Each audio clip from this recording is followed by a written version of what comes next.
Welcome back, everyone. Southwest Detroit, it's home to many refineries and coal-burning power plants.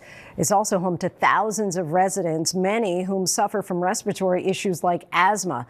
And they believe it's connected to the pollutants in the air. Some are taking a creative approach to get the word out and push for policy change. ABC's Somara Theodore takes us inside Michigan's most polluted zip code.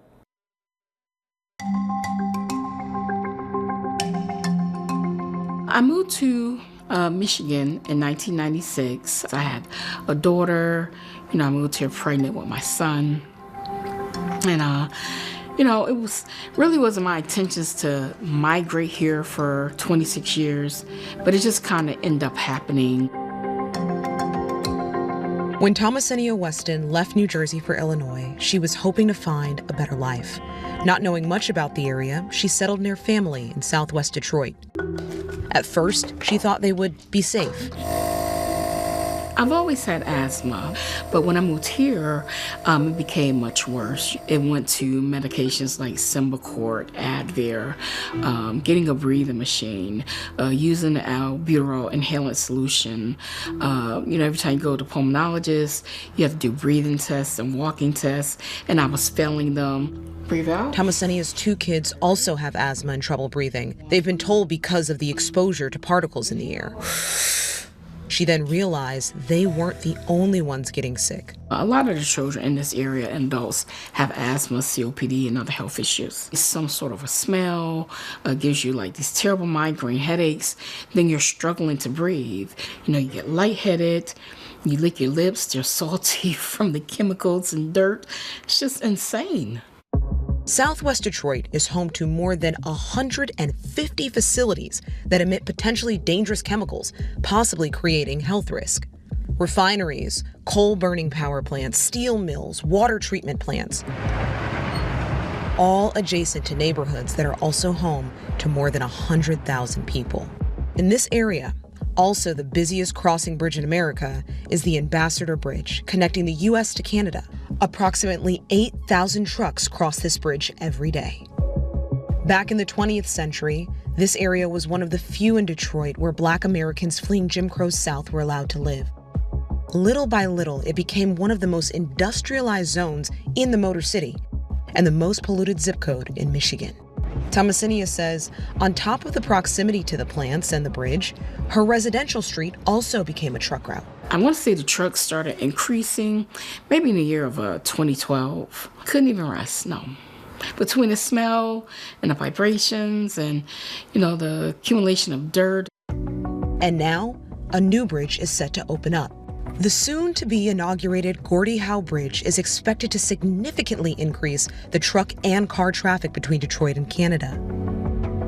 Just 3 miles south of the Ambassador Bridge, the route will also go through Southwest Detroit. Scientists from the University of Michigan have been studying this area and monitoring the air quality. Particulate matter and ozone are the pollutants that we're most concerned about. These can cause a number of different types of diseases. They can cause respiratory disease, hypertension, asthma, cancer, neurological effects. Air pollution in this part of Detroit and in the Detroit area is responsible for some 600 to 700 early deaths.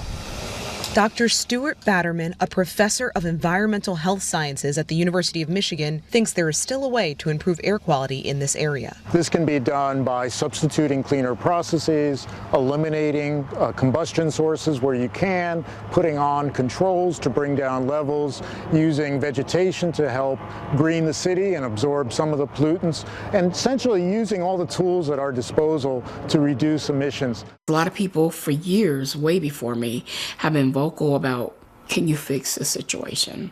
Can we have the right to breathe? Can we get some sleep? Can we enjoy our homes? And it just seems like no one has said no, but at the same time, you're not doing anything about it.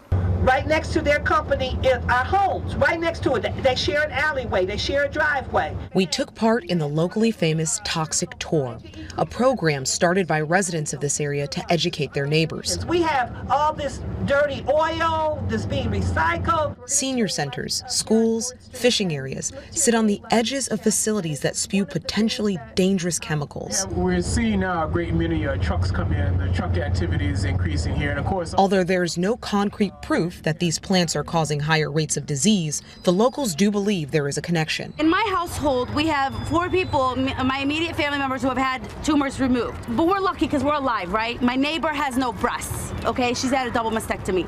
She's lucky because she's alive. Another neighbor died of breast cancer. To my right, my neighbor's dad, he died of kidney cancer. What's the cost of a human life to you all? I'm really at the point where we're all fed up. We need comprehensive accountability measures put into place. We need supplemental environmental projects. We need all the money from penalties to come back to impacted communities. The current system allows regulatory agencies to review polluters one at a time, not taking into consideration the pollution coming from the facilities around them. The high blood pressure, kidney damage, different cancers. Advocates and residents are asking for the government to look at the cumulative impact before issuing new permits or renewing existing ones. We reached out to the Environment, Great Lakes, and Energy Department of the state of Michigan, responsible for regulating air pollutant sources in the state. When a facility applies for a permit, we are using all of the rules and regulations that apply to do an evaluation and then set emission limits to make sure we're being protective of public health. There's nothing in the Clean Air Act that allows us to dictate where a facility can set up shop. We reached out to the EPA in Michigan, but they referred us back to the Environment, Great Lakes, and Energy Department. At a federal level, under President Trump, the EPA announced in March it had launched, quote, the biggest deregulation in U.S. history, including actions that could eliminate limits on greenhouse gas emissions from cars, trucks, and factories, and has proposed a rollback of the policies that regulated air pollution nationwide. Like I said, I'm not rich. You just can't pick up and leave. I often feel like a hostage. No one would live like this. No one. You shouldn't have to live like this. The city has made some recent changes, like limiting larger trucks from driving through some of the residential streets. But for residents in Southwest Detroit, it's just the beginning of the change they want to see.